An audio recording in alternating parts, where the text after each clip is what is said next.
안녕하세요. 저는 워킹맘으로 열심히 살아가고 있는 40대 후반의 여자입니다. 예전에 화제가 되었던 드라마에서 여주인공이 말했던 대사가 생각이 나는데요. 힘든 일을 거쳐 가장 완벽하다고 생각했던 순간에 더 큰 파도가 몰려온다는 대사였죠. 저도 이제야 좀 안정적인 삶을 살게 되었고 이대로 가면 행복이 계속될 거라고 생각했던 때에 일생일대의 사건을 경험하게 되었답니다. 지금은 다시 안정을 찾고 살아가고 있지만 가끔씩 그때를 생각하면 몸서리가 치네요. 저의 이야기를 한번 들어봐 주시겠어요? 저는 대학교를 졸업하자마자 운이 좋게도 면접에 통과해서 나름 괜찮은 기업에 합격하게 되었어요. 워낙 업무량이 많아서 30 초반까지 정말 일에만 파묻혀 살았던 것 같아요. 사실 연애에도 별로 관심 없어서 연애도 거의 하지 않았답니다. 야근이 잦아서 거의 회사 동기들과만 지내다 보니 비슷한 나이대라 그런지 똘똘 뭉쳐 다니게 되더라고요. 동기 무리 중에 저보다 3살 많은 남편도 있었는데 제가 피곤하다고 하면 커피도 사다 주고 회식 끝나면 일부러 집에도 데려다 주면서 친절하게 대해주더라고요. 그래서 점점 호감이 생기게 되었고 서로 자연스럽게 사귀는 사이가 되었답니다. 저는 회사 사람들 몰래 연애를 하고 싶었지만 남편이 초반부터 너무 티를 내는 거예요. 그래서 얼마 되지 않아 동기들이 다 알게 되었고 어느새 공식 커플이 되었죠. 미래에 어떻게 될지도 모르는데 함께 회사에 다니니 상사들도 자꾸 농담을 하고 동기들도 눈치를 주기 시작하더라고요. 너무 불편해서 남편에게 둘 중에 한 명이 이직하지 않으면 이 관계를 끝내겠다고 엄포를 놓았죠. 남편도 저에게 푹 빠져 있을 때라서 열심히 다른 곳을 찾아보더라고요. 결국 비슷한 조건의 기업으로 연봉도 좀 더 높여서 이직에 성공하더라고요. 저는 남편의 추진력 있는 모습에 더욱 신뢰가 생겼던 것 같아요. 그렇게 3년의 연애 끝에 결혼까지 하게 되었죠. 친정과 시댁의 수준이 거의 비슷해서 딱히 반대는 없었답니다. 어느덧 15년의 세월이 흘렀고 남편과 저는 열심히 저축해서 수도권에 있는 아파트도 마련했고 둘이 합쳐 연봉도 넉넉해졌어요. 중학생이 된 딸과 함께 별 문제 없이 똑같은 일상을 살아나갔답니다. 저는 계속 같은 회사에 다니고 있고 어느새 과장 직급이 되었는데요. 워킹맘으로 살면서 그만두고 싶었던 순간이 몇백 번은 되었죠. 특히 아이가 초등학교 들어갔을 때는 너무 힘들어서 사표 내기 직전까지 갔었답니다. 딸이 아직 어린데 옆에 있어주지 못할 때나 주변 전업주부 엄마들이 저를 따돌릴 때 얼마나 서러웠는지 몰라요. 평생 전업주부로 살아오신 시어머니도 제가 일하는 걸 항상 못마땅해 하셨어요. 처음에 결혼한다고 인사드리러 갔던 날부터 제 인상이 너무 세서 남편 길을 죽일 것 같다느니 여자가 뭔 일을 그렇게 남자처럼 많이 하느냐느니 하면서 탐탁지 않아 하셨죠. 제가 너무 바빠서 발을 동동거릴 때 항상 저를 도와주신 건 친정 어머니였답니다. 힘들 때마다 울면서 일을 관둬야겠다고 말하면 자기가 최대한 도와주겠다면서 절대로 그만두지 말라고 여자도 자기 일을 갖고 있어야 한다고 용기를 주셨죠. 시댁은 우리 아파트와 가까운 거리에 있는 빌라에 살고 계셔서 정말 급할 때 아이를 부탁드렸던 적도 있었는데 항상 매몰차게 거절하셨답니다. 제가 전화를 할 때마다 멀리 나와 있다면서 단 한 번도 아이를 봐주시지 않았죠. 그래서 항상 시모에게 서운한 마음을 갖고 있었지만 겉으로 내색은 잘하지 않았어요. 왜냐하면 명절이나 제사 때에도 늦게 가는 날이 많고 시댁에도 자주 찾아가지 못해서 죄송한 마음이 있었거든요. 시모는 제가 늦게 가면 눈을 흘기시며 일가는 티 좀 내지 말라고 이 동네에서 네가 제일 바쁜 여편네 같다고 항상 핀잔을 주셨어요. 남편에게는 2살 위인 형이 있는데요. 제 손이 동서인 형님은 남편과 동갑이고 우리 딸과 같은 나이의 아들이 한 명 있답니다. 형님도 항상 전업주부로 살아왔는데 굉장히 여성스러운 스타일이에요. 머리도 아가씨처럼 긴 웨이브를 하고 옷도 꽃무늬 원피스 같은 걸 좋아하는지 그런 것만 입고 있는 것 같더라고요. 사실 아주버님이 중소기업에 다니시는데 세 식구 살기에는 연봉이 좀 부족할 것 같은데요. 형님은 저만 보면 생활비가 모자란다고, 아들이 학원비가 없어서 다니질 못한다고 그런 소리를 항상 하시더라고요. 솔직히 저 같으면 아르바이트라도 할 것 같은데 자기는 현모양처라서 집에서 살림하는 게 제일 좋다면서 일은 못할 것 같다고 하는 게 아니겠어요. 그럼 돈이 부족하단 말은 안 해야 되는데 항상 앓는 소리를 하니까 듣기가 좀 거북하더라고요. 저는 성격이 좀 사무적이라 그럴까요? 딱딱한 편이라 시모에게 살갑게 구는 걸 잘 못하는데 형님은 시모에게 아주 애교 있게 대하고 부를 때도 엄마라고 불렀답니다. 둘 사이가 어찌나 좋은지 모르는 사람들이 보면 모녀 사이로 알 정도였죠. 둘 다 전업주부로만 살아서 그런지 통하는 게 많아서 저는 대화할 껴도 없는 사람 취급 당할 때가 많았죠. 형님은 요리에 대한 자부심도 엄청나서 명절에도 시모와 장 다 봐서 음식도 거의 다 하곤 했어요. 항상 미안한 마음이 있어서 제가 장 보는 비용을 다 대고 따로 돈봉투도 챙겨드리기도 했죠. 형님은 저보다 자주 시댁에 찾아가는 것 같았는데 장아찌며 밑반찬을 다 해다 주는 것 같더라고요.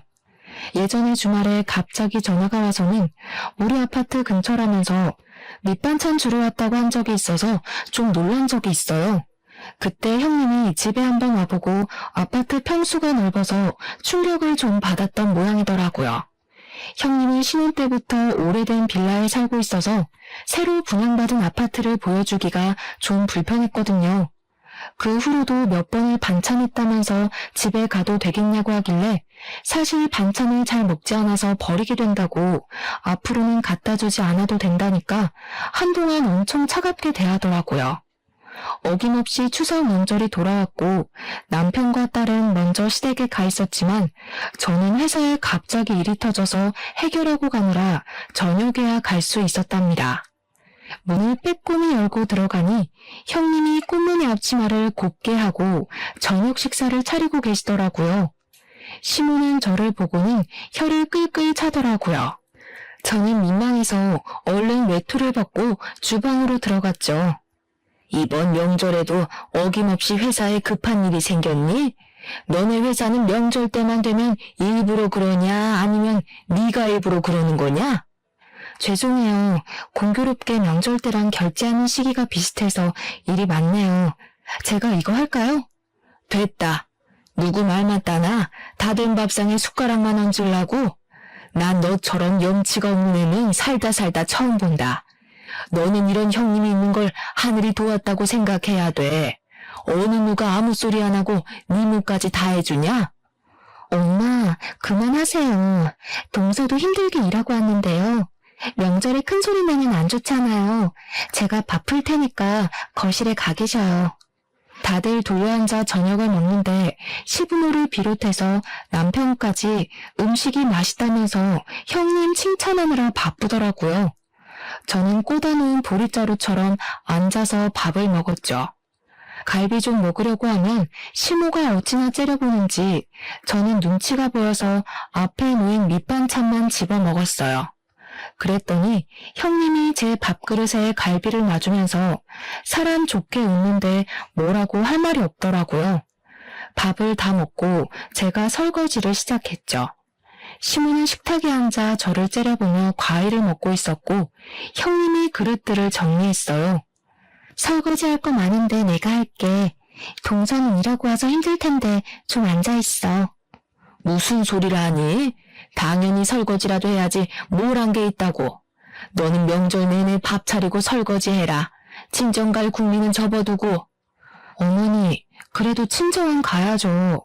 이런 말씀까진 안 드리려고 했지만 제가 못하는 만큼 금전적으로 채워드리려고 노력하잖아요.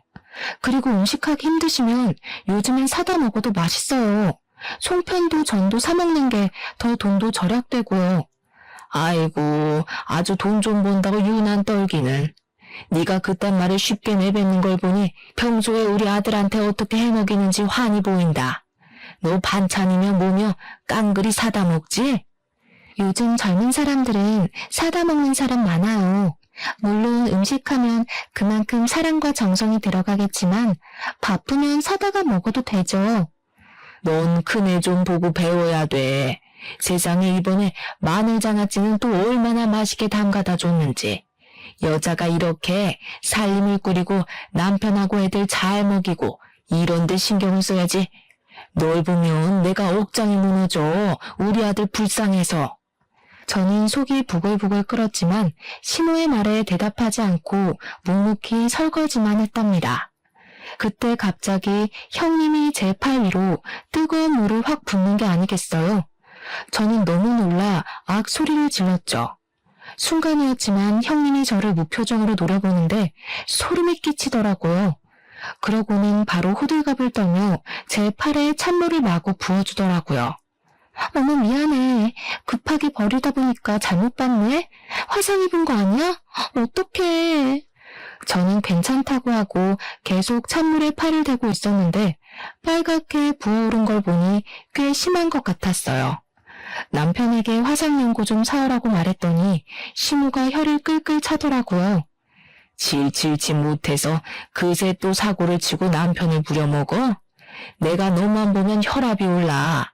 그런데도 회사는 안 잘리는 거 보면 신기해. 동서가 좀 덤벙거리는 편인 것 같긴 해요. 민지도 보니까 너무 산만하더라. 엄마를 좀 닮은 것 같아. 아니면 엄마가 집에 없으니까 좀 불안정해서 그런 거 아니야? 네? 우리 민지가 산만하다는 말은 처음 들어보네요. 이젠 중학생이라 학원 다니기 바쁜데 엄마가 집에 있어도 만날 시간도 없을 시기죠. 민식이는 학원을 안 다니나 봐요? 우리 민식이는 그딴 데 안 다녀도 성적이 좋아. 학교 끝나고 엄마가 해주는 간식 먹고 집에서 숙제하고 그러는 게 최고지. 애들한테는 엄마가 옆에 있어야 되는 거야. 동서는 집에 있어 본 적이 없어서 잘 모르겠지만 어느 순간 확 비교될걸? 형님은 전업이라는 자부심이 대단한 건지 제가 못마땅한 건지 대화해보면 은근히 저를 깎아내릴 때가 많아서 기분이 좋지 않았어요. 저는 소파에서 핸드폰 게임을 하고 있는 민식이를 바라봤죠. 성적을 대충 아는데 우리 딸이 공부를 훨씬 잘하고 더 똑부러지거든요. 초등학교 고학년 때부터 차이가 나더니 중학생 되니 성적이 확 벌어지더라고요. 형님도 잘 알고 있으면서 저와 우리 딸을 은근히 깔아뭉개니 우습기도 하고 기분이 나빴죠. 저는 다음날 오후까지 억지로 시댁에 있다가 바로 친정으로 가버렸답니다. 제가 갈 채비를 하자 시모가 자기 말을 무시한다면서 네 형님 좀 보고 배우라면서 난리를 치더라고요. 형님은 친정 부모님이 안 계셔서 시댁에만 있거든요. 현관문을 나서면서 형님과 눈을 마주쳤는데 좀 오싹한 기분이 들었던 건 제 착각이었을까요? 그렇게 바쁘게 시간이 흘러갔고 어느 날 딸이 다니는 학원에서 전화가 왔더라고요. 자체 시험을 보고 소수 정예만 들어갈 수 있는 스카이반에 합격했다는 소식이었어요. 딸이 얼마 전에 그런 시험을 봤는데 반에서 1, 2등만 뽑히는 거라고 해서 될 거라는 기대도 하지 않았거든요. 막상 뽑히니까 정말 대견하고 기뻐서 남편에게 바로 전화해서 알려줬죠. 저녁에 좋은 식당 가서 셋이 외식하자고 약속까지 하고 다시 힘내서 일을 하고 있었는데 퇴근 시간쯤에 시모에게 전화가 왔더라고요. 오늘 저녁에 형님이 샤브샤브를 한다는데 양을 많이 사왔다면서 같이 먹자고 한다는 거였어요. 저는 약속이 있다고 거절했는데 시모가 막무가내로 오라고 화를 내는 거예요. 이미 남편에게도 오라고 전화를 했다면서 말이죠. 결국 울상이 된 딸을 달래가며 시댁으로 향했답니다. 막상 가보니 양이 많기는커녕 어른 4명이 먹기에도 부족한 양이었어요. 제가 좀 모자랄 것 같다고 하자 형님이 자기 기준으로 많은 양이라면서 더 먹고 싶으면 저에게 소고기를 더 사오라고 하더라고요. 혼자 동네 정육점으로 터덜터덜 걸어가면서 왠지 또 당했다는 기분이 들었죠. 결제를 하고 보니 우리끼리 비싼 스테이크를 먹으면 나올 돈과 거의 비슷하더라고요. 저는 허탈한 마음으로 시댁에 돌아왔어요. 이미 형님이 준비한 고기는 다 먹었고 모두들 채소를 익혀 먹고 있더라고요. 근데 뭐 좋은 소식 없어? 축하해야 될 일이라든가. 저는 영문을 모르겠다는 듯이 형님을 바라봤어요. 형님의 눈이 쌀쌀맞게 변하더라고요. 민주학원에서 무슨 스카이반인가 합격했다며? 좋은 일을 왜 숨겨? 무슨 꿍꿍이 있어? 그건 어떻게 하셨어요? 지금 당신이 말했어? 대학 합격한 것도 아니고 그냥 학원에서 반 옮기는 건데 그걸 뭐 추가까지 받자고 말해야 되나요? 남편도 말하지 않았다고 하는데 그건 어디서 들은 건지 황당하더라고요. 형님이 재빨리 제 말을 가로챘답니다. 지금 어디서 들은 게 중요해? 동서는 우리를 한 가족으로 생각하긴 하는 거야? 어떻게 자기 자신만 생각해? 우리 민식이는 불쌍하지도 않아? 민식이는 학원 안 다녀도 집에서 숙제하고 공부 잘한다면서요. 엄마가 옆에서 봐주는 게 최고라면서요. 동서, 나를 얼마나 우습게 보면 이렇게 말대답을 또박또박해? 나 자네 형님이야. 내가 이렇게까지 말했으면 학원에 말을 해서 민식이도 좀 같이 할 수 있게 도와주는 게 당연한 거 아니야? 야, 너는 뭐가 잘났다고 손이 동서를 무시해? 민식이는 우리 집 장손이야. 장손이 잘 되게 도와주는 게 당연한 거지. 당장 민식이도 같은 반에 넣어서 공부시켜줘. 저는 학원에 이미 다니는 학생들만 기회가 있는 거라고 설명했지만 도무지 말이 통하지 않더라고요. 남편이 가만히 있다가 자기가 학원 등록해준다고 원할 때까지 다니라고 말을 하는 게 아니겠어요? 저는 놀라서 남편을 봤는데 저를 차갑게 외면하더라고요. 형님이 남편 말을 듣고는 저를 쳐다보면서 픽 하고 비웃더라고요. 근데 그게 순간이라 다른 사람들은 보지 못하는 것 같았어요. 머리끝까지 화가 났지만 더 있다가는 형님 머리채라도 잡고 싸울 것 같아서 화가 나서 딸만 데리고 시댁을 나와버렸답니다. 저는 당분간 시댁 연락도 받지 않기로 다짐했어요. 생활비 통장을 보니 조카의 학원비가 매달 빠져나가고 있는데 볼 때마다 화가 솟구치더라고요. 남편도 꼴보기가 싫어서 대화도 많이 줄었는데 남편이 좀 변한 기분이 들었어요. 몇 달 전부터 헬스를 끊어서 다니는데 아주 열심히 하더라고요. 매일 저녁에 운동하고 샤워하고 왔다며 샴푸 냄새를 폴폴 풍기며 들어왔죠. 욕실에서 씻기 전에 옷통을 벗고 자기 몸을 감상하지를 않나. 출근 전에 셔츠 입다가도 가슴 근육을 눌러보지를 않나. 안 하던 일을 하는 게 아니겠어요. 운동을 하다 보니 몸 만들기에 관심이 생겼나 싶었죠. 더 나이 들기 전에 활기차게 살아야 한다면서 무슨 동호회도 가입했다고 하더라고요. 주말에 동호회 모임 있다고 나갈 때는 멋을 엄청 부리고 나가더라고요. 사춘기 남자애처럼 머리 스타일도 엄청 신경 쓰고요. 저는 점점 의심이 가기 시작해서 동호회 모임하고 있을 때 사진을 찍어 보내라고 하기도 했답니다. 그럼 남녀가 여러 명이 식당에서 찍은 사진을 바로바로 보내주더라고요. 동호회를 나가는 건 맞는 것 같고 의심은 계속 가는 애매한 상황이 이어졌죠. 하루는 남편의 반응을 보기 위해서 남편 퇴근 시간에 맞춰 본관 정문과 주차장 입구 사이에서 기다리고 있었어요. 퇴근 시간 30분이 지났는데도 나오질 않아서 전화를 해볼까 하는 찰나에 그 앞에서 형님을 마주쳤답니다. 제가 형님을 부르자 소스라치게 놀라더라고요. 어두워서 잘 보이진 않았는데 형님의 화장이 좀 진해서 다른 사람처럼 보이더라고요. 여긴 무슨 일이냐고 묻자 근처에서 친구를 만나기로 했다는 거예요. 제가 이 건물이 남편 회사라고 하자 자기는 몰랐다면서 급해서 먼저 간다고 빠른 걸음으로 가버렸답니다. 저는 고개를 갸우뚱하면서 남편에게 전화하자 근처에서 고객을 좀 만나고 있었다면서 형님이 간 길 쪽에서 황급히 달려오더라고요. 갑자기 회사에 왜 찾아와? 너 만났냐? 별일 다 보네 진짜. 왜 이렇게 놀라? 예전에도 시간 맞으면 내가 여기 와서 기다렸다 같이 가고 그랬잖아. 그나저나 형님 못 봤어? 아까 그쪽으로 갔는데. 형수는 무슨? 이 시간에 집에 있겠지 여기 왜 있냐? 너처럼 맨날 밖으로 나가도는 애랑 같아? 완전히 1등 현모양처인데 우리 형은 무슨 복인지 몰라. 말 다 했어? 요즘 들어 이상하게 형님이랑 나를 비교한다. 아주버님은 오히려 나처럼 돈 잘 벌어오는 마누라 원할걸?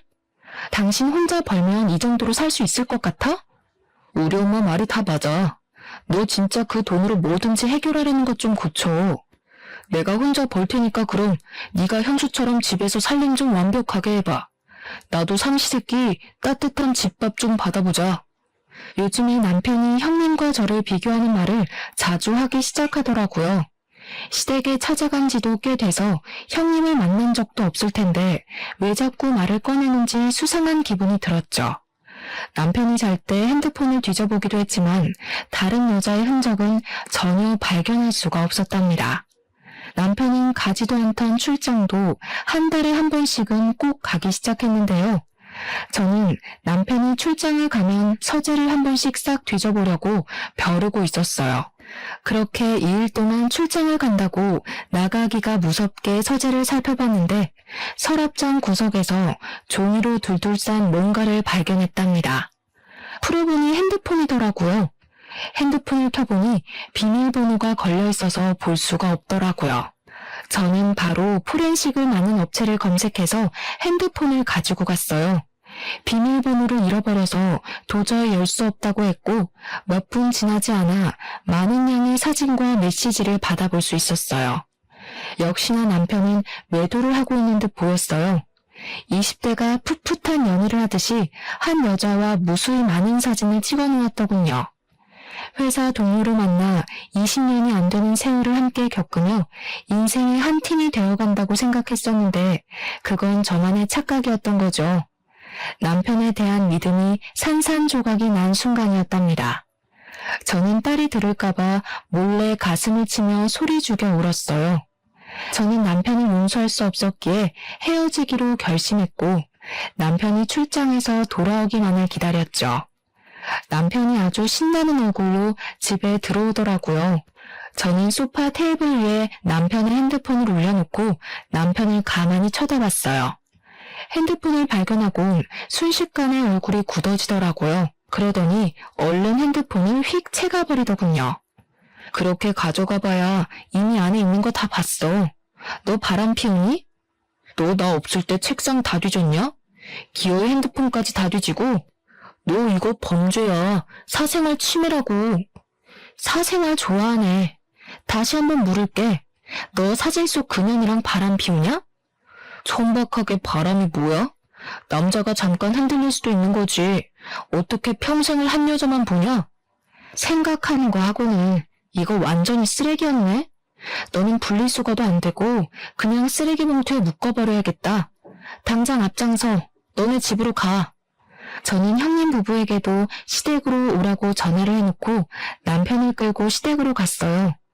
들어가자마자 남편이 바람 피운다고 나는 용서할 수 없으니 이혼할 거라고 말했죠. 남편이 이혼까지는 생각을 안 했는지 놀란 눈으로 저를 바라보더라고요. 이 야밤에 시댁에 쳐들어와서 경박하게 이혼 얘기나 해대고 남자가 한번 실수할 수도 있지. 보니까 남편 말도 제대로 안 들어본 모양인데 어른들 앞에서 뭐하는 짓이야? 역시 어머니가 그렇게 나오실 줄 알았어요. 아들이 잘못을 했으면 혼을 낼 줄 알아야지. 이 와중에도 아들 편을 드세요? 저는 다른 여자랑 그런 사진 찍어대는 남자랑은 더는 못 사니까 그렇게 아세요. 어머, 이게 무슨 일이야? 사진은 무슨 얘기야? 하긴 바람 피우는 상대랑 더는 못 살지. 어떡해.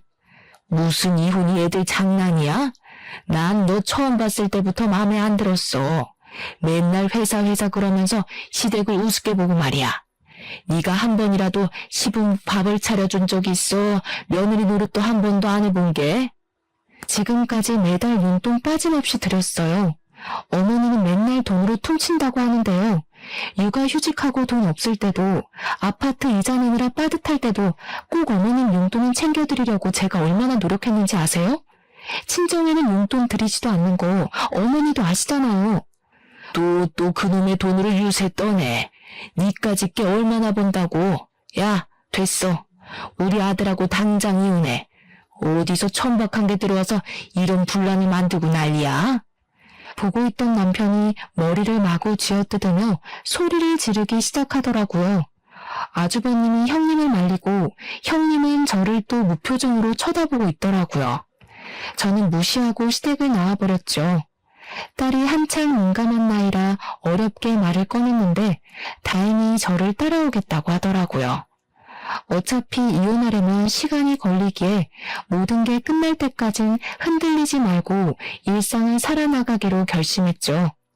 남편과 계속 얼굴을 보며 사는 건 정말 힘들더라고요. 남편은 매일 저에게 이혼은 안 된다고 했지만 저의 마음은 변하지 않았죠. 회사에는 아무런 내색도 안 하고 다녔지만 저에게도 참 힘든 시간인 건 마찬가지였답니다. 하루는 평일에 쉬게 되어 동네 카페에서 오랜만에 친구를 만나기로 했어요. 커피 한 잔 시켜두고 친구를 기다리고 있는데 멀찍이 떨어진 자리에 형님이 앉아있더라고요.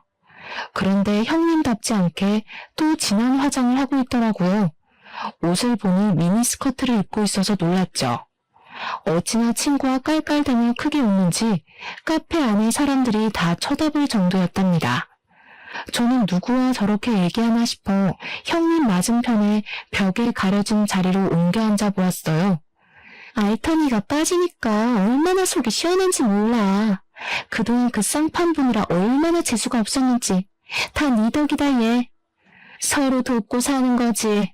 나도 네 덕에 수입이 쏠쏠했어. 아주 사달라는 대로 다 사준다니까. 이혼은 안 한다고 해놓고 너를 계속 만나는 거 보면 그 인간도 보통은 아니라니까. 내가 그만큼 잘해주니까 그런 거지. 아직 빼먹으려면 한참 남았어. 네 이거는 언제 도착한대? 저는 새끼손가락을 올리며 천박하게 웃고 있는 형님의 친구를 슬쩍 바라봤어요. 그 순간 누가 뒤통수를 때린 듯이 번쩍하더라고요. 바로 남편이 상간녀였던 거죠. 저는 어지러워진 머릿속을 정리해 보려고 했죠. 물론 제 육감은 모든 상황을 한 번에 꿰뚫고 있었고 저는 빨간 립스틱을 흉하게 바르고 낄낄대는 형님을 노려보았어요.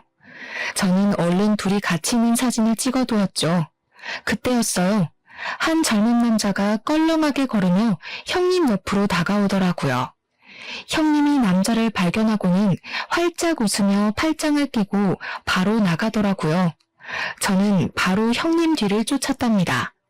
저는 친구와 약속을 취소하고 어디론가 걸어가는 두 사람의 모습을 계속 카메라에 담았어요.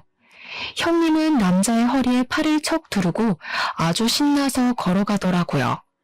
두 사람이 들어간 곳은 카페에서 얼마 떨어지지 않은 거리에 있는 숙박업소였답니다. 저는 들어가는 모습을 동영상으로 찍어놓고 형님이 나올 때까지 기다렸어요. 역시나 몇 시간 후에 남자와 나오더니 그 앞에서 남자와 헤어지고 어디론가 바쁘게 걸어가더라고요. 저는 집으로 돌아와 형님에게 남자와 찍은 사진 한 장을 보내고 저녁 7시까지 우리 집으로 오라고 메시지를 보냈어요. 형님은 아무런 대답이 없었지만 7시가 살짝 넘은 시간에 초인종이 울리더라고요. 현관문에 들어서서 나를 째려보는 형님은 눈빛부터 달라 보였어요. 여태껏 봤던 살림 잘하고 여성스러운 며느리와는 딴판이더라고요. 형님은 소파에 앉아 다리를 착고고 어쩔 거냐는 눈빛으로 저를 보더라고요. 지금 집에 저밖에 없고 전 더 이상 그 집안 며느리도 아니니까 그렇게 바라보실 거 없어요. 아주버님 저녁 챙겨주고 오신 거예요? 몰라. 오늘 늦게 온대. 이제 우리 집안 사람도 아니면서 그딴 사진은 왜 보내? 뭐 협박이라도 하게? 내 뒤라도 밟았어? 오늘 쉬는 날이어서 나갔다가 우연히 봤어요. 너무 놀라서 여쭤보려고 사진 좀 찍은 거고요. 놀랐는데 사진 찍을 여유까지 있고 역시 똑똑한가 봐. 그래서 나 바람 피운다고 우리 남편한테 말이라도 하게? 그 인간은 내가 둘러대면 깜빡 속아 넘어가. 네 말을 믿을 것 같아? 그럼 이건요? 이건 어떻게 설명할 건데요? 저는 형님과 상간녀와 함께 있는 사진을 보여주었죠. 형님의 얼굴이 파르르 떨리더니 곧 픽하고 비웃더라고요. 아, 이것도 봤어? 그래서 뭐 어쩔 건데. 이미 이혼 도장 다 찍은 마당에. 그래, 다 내가 꾸민 짓이다. 네가 돈 번다고 하도 꼴값 떨어서 너 좀 엿 좀 먹어보라고. 이혼까지 갈 줄은 몰랐는데 암튼 더 잘 됐지. 이젠 평생 네 면상 안 봐도 되잖아? 내가 싫다고 이런 짓을 꾸몄단 말이에요. 내 가정을 망가뜨리고 우리 딸 가슴을 아프게 하고 진짜 제정신이 아니네요. 나보다 나이도 어린 게 돈 좀 번다고 무시하고 네 딸 공부 잘한다고 무시하고 우리는 구질구질하게 사는데 너흰 해외여행이나 다니고 그러게 사람이 겸손해야지. 자랑질 좀 그만하고. 내가 언제 자랑을 했어요? 지금 보니까 민지 스카이반 간 것도 그 상간녀가 알려준 거네? 그렇죠. 남편 동우에 소개해준 게 형님이에요, 그럼? 그래, 불륜 모임인데 내가 40대 모임이라고 소개해줬어. 알려줘도 가는 남자가 있고 안 가는 남자가 있어. 이 남편도 그런 놈이니까 바람을 피운 거지. 내가 뭐 둘을 한 방에 묶어놨겠니? 어차피 북치고 장구친 건 네 남편이야. 형님은 저를 비웃으면서 주머니에서 담배를 꺼내들더라고요. 그러고는 담배 연기를 저한테 훅 뿌려댔어요. 그때였죠. 방에서 시부모와 아주버님과 남편이 우르르 달려나왔어요. 그걸 본 형님 얼굴이 하얗게 질려서 담배를 툭 떨어뜨리더라고요. 시모가 대뜸 형님의 머리채를 잡고 흔들기 시작했죠. 아주버님도 형님의 뺨을 세게 때리고는 악 소리를 내며 절규를 하더라고요. 아주버님을 붙잡고 한탄하던 시모가 분이 안 풀렸는지 형님의 머리를 사정없이 때리더라고요. 형님은 소리도 못 내고 부들부들 떠면서 맞고만 있었죠. 감히 니까지 꽤 우리를 속여? 부모도 없는 거 불쌍해서 걷어줬더니만 아주 듣고 있으니 가관이네. 너 여태껏 몇 놈이랑 바람이 난 거야? 그것도 모르고 우리 불쌍한 큰아들 혼자 너 먹여 살리느라 그렇게 밤낮 없이 일하고. 인두껍을 쓰고 어떻게 이런 일을 벌일 수가 있어? 나 이혼시키려고 네가 작정하고 9년을 들이밀었단 말이야? 그것도 모르고 그 꽃팬한테 여태껏 퍼준 게 얼마야? 네가 다시 다 돌려내. 네가 다 원상복구 해놓으라고. 남편이 형님 멱살을 잡고 거칠게 흔들다가 바닥에 철퍼덕 주저앉더라고요. 그러다가 제 다리를 잡고 애걸하기 시작했죠. 여보, 다 들었지? 저게 다 꾸민 일이라잖아. 솔직히 작정하고 들이대는데 안 당해낼 남자가 몇이나 되겠어? 내가 앞으로 죽은 듯이 당신 말만 들으면서 살 테니까 제발 이혼만은 하지 말자. 저 여자가 한 말 못 들었어? 그런 놈이니까 걸려들은 거라잖아. 틀린 말 없네. 내가 제대로 된 남자를 못 골라서 이런 사달이 났다는데 어쩌겠어. 내 결심은 변함없으니까 그렇게 알아. 저는 이미 저의 짐은 다 빼놓은 상태였기에 미련 없이 그 집을 나왔죠. 남편이 이혼에 동의하지 않아서 저는 소송 이혼으로 진행할 수밖에 없었답니다. 그리고 상간녀에게도 바로 상간녀 소송을 걸었고요. 변호사가 상간녀에 대해 알려주었는데요. 형님과 상간녀는 중학교 때부터 친했던 친구 사이라네요. 소위 말하는 문제아 시절을 함께 보냈고 동네에서도 사고를 많이 쳐서 아주 유명했다고 하더라고요. 우연치 않게 아주버님도 이혼 상담을 한다고 같은 변호사 사무실에 왔더라고요. 한 번 마주쳤는데 잠깐 이야기를 나눴죠. 따지고 보면 아주버님은 저보다 더 마음의 상처를 입은 피해자니까요. 형님은 현모양처가 꿈이었던 건지 과거를 숨기려고 그렇게 연기를 한 건지는 모르겠지만 아주버님이 일하는 동안 거의 매일 밖으로 나다녔고 바람도 숱하게 피웠다고 하더라고요. 형님이 우리 집과 비교하면서 돈 좀 많이 벌어오라고 그렇게 아주버님을 구박해서 밤에는 대리운전까지 다녀야 했었다네요.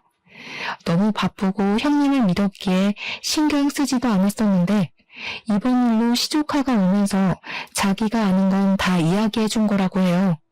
가만히 아주버님의 이야기를 듣고 있다가 전 남편 얘기를 꺼내려고 하기에 바쁜 일이 있다며 얼른 자리를 피해버렸답니다.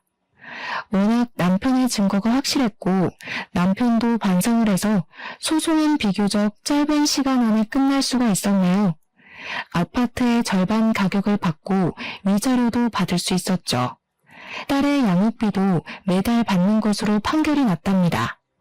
저는 남편에게 받은 돈과 직장인 대출을 받아서 딸과 둘이 살 자그마한 아파트를 얻을 수 있었어요. 사실 이런 일에 휘말리고 이혼까지 하게 되면서 딸이 상처를 받을까봐 가장 걱정이 컸죠.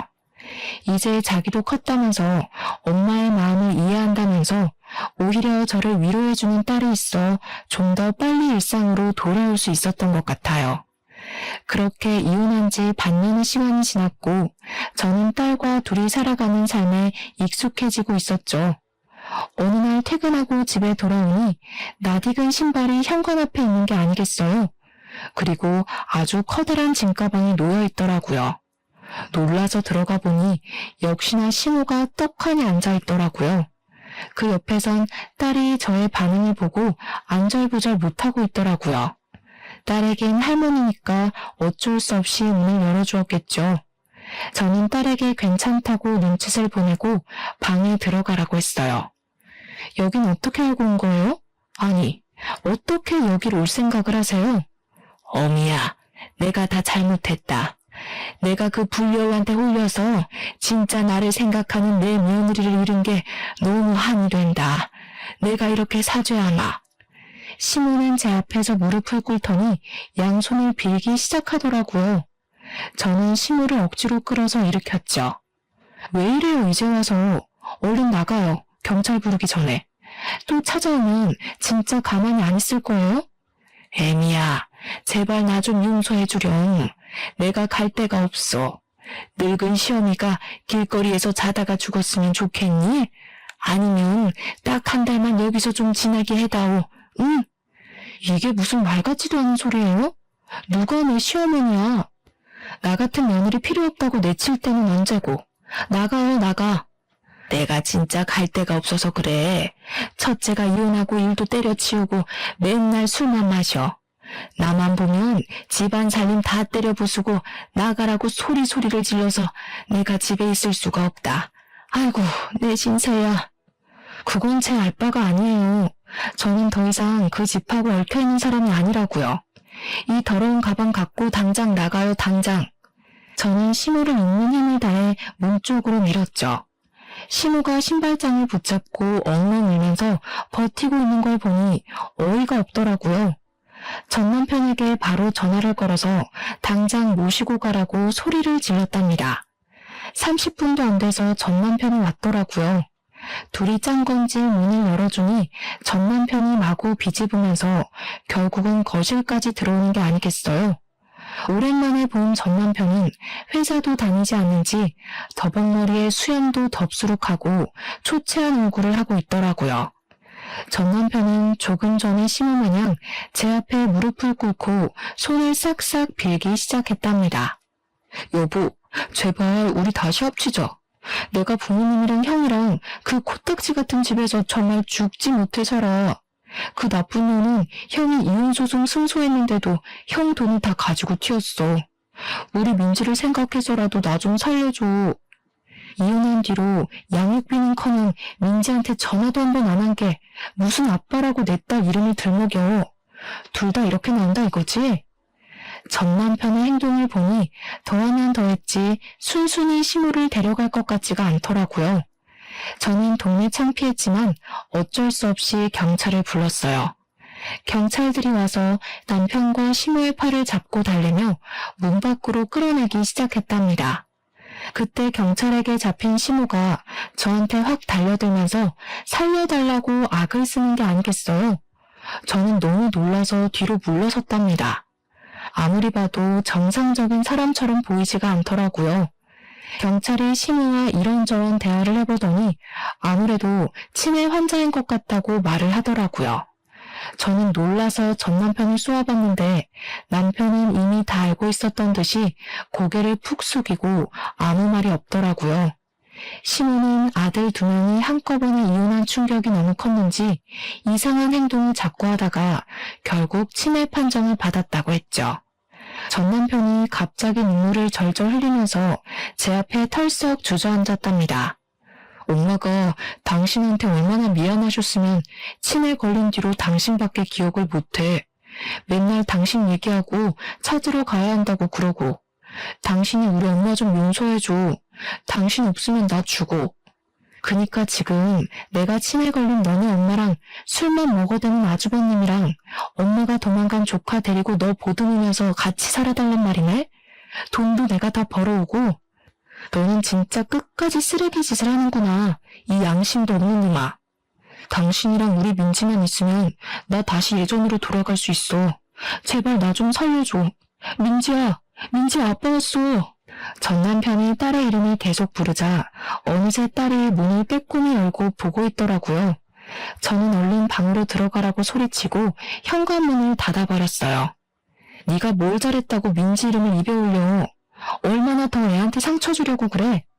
다시는 너랑 길에서라도 마주치는 일 없을 거야. 또 찾아오기만 해봐. 가만 안 있을 거니까. 저는 경찰에게 두 사람을 주거 침입죄로 신고하고 싶다고 당장 상황 좀 마무리해달라고 했어요. 경찰이 침입죄에 해당될 수 있다고 경고하자 전 남편은 무서웠는지 입을 꾹 다물더라고요. 그렇게 두 사람이 경찰차를 타고 가는 걸 끝으로 다시는 전 남편을 만나지 않았답니다. 저는 양육비 문제 때문에 전 남편에게 집 주소를 알려준 게 잘못이었다는 걸 깨달았죠. 전 남편 행색을 보니 지금까지 받지 못했던 양육비를 기대하지도 말고 그저 딸과 함께 둘이 살아가는 게 나을 것 같더라고요. 정말 감사하게도 소란스러운 환경에서도 딸은 공부를 열심히 해줘서 중학교 3학년 때는 전교에서도 높은 등수를 차지했답니다. 이제 고등학교를 입학해야 하니까 학군지로 알려진 곳으로 이사하려고 차근차근 준비를 했었는데요. 운이 좋게도 이사 가고 싶었던 아파트의 매물을 좋은 가격으로 얻게 되었어요. 더 작은 아파트로 오게 되었지만 남편이 주소를 알 수 없도록 행정 처리를 해놔서 신호도 더 이상 찾아오지 못할 테니 딸과 평화롭게 지낼 수 있는 지금 이 순간이 참 소중하게 느껴지네요. 가족이라고 생각했던 사람들에게 배신을 당하니 상처와 충격이 몇 배로 크게 다가오더라고요. 그동안 제가 헌신하고 배려했던 모든 것들이 무너져버리는 경험을 하니 좀 더 나를 소중하게 생각하고 나 자신을 위해 사는 시간을 많이 가져야겠다는 생각이 들었어요. 많은 역경이 있었지만 제 직장과 커리어를 계속 지켜낸 덕분에 딸과 제 자신의 더 나은 삶을 위해 빠른 선택을 할 수 있었던 것 같아요. 만약 금전적인 문제가 있었다면 헤어나오기가 더욱 힘들었을 거라는 생각이 든답니다. 딸이 대학을 갈 때까지는 긴장을 늦출 수 없겠지만 딸도 성인이 되고 더욱 여유가 생기면 지금 순간을 추억하며 웃을 수 있는 날이 올 거라 믿고 있죠. 저의 사연이 어려운 상황에서 선택을 해야 하는 다른 분들에게 힘이 될 수 있다면 정말 기쁠 것 같네요. 들어주셔서 감사합니다.